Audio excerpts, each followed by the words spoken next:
俺们就去先按那个学生组织啦，学生组织意思俺们有去先，先到等学校有几多事情的沟通，有时间是学校同按那个学生的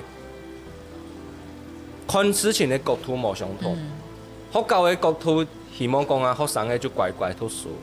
学生嘅就讲俺哋咧做咧乖乖，俺哋要人强，俺哋有人强嘅學生嘅，俺哋有俺哋嘅權利，所以嗰度事情就會有衝突啦。俺公司才意思就俺哋嘅講學生嗰種教條樣嘅，咱們佢很衝動啊，嗰度事情會起衝突，所以俺哋意思就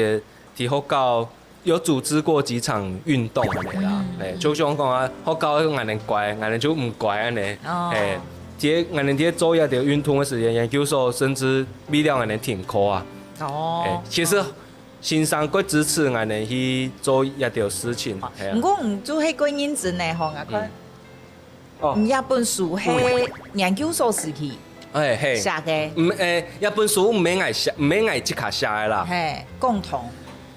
共同作者，所以俺哋時間提青泰沙菲所，俺哋一種錢都是大概的看法，俺意思做研究，喺人哋講啊，沙菲所一時間提圖書，佢難得就會講啊，提學校以外行沙運以外嗬，俺哋一時間有啲機會到俺哋嘅雲林嘅。安尼個麥寮，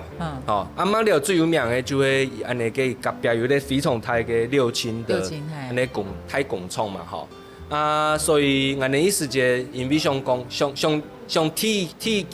第一線去觀察地方社會面對到一個大型嘅工業，會有乜嘅影響安尼，安尼意思就安尼就向下去安尼個雲林嗬。寒暑假的時間去雲林做田野調查，差不多2013、2014年的時候開始做，10年以後也有一個成果安尼。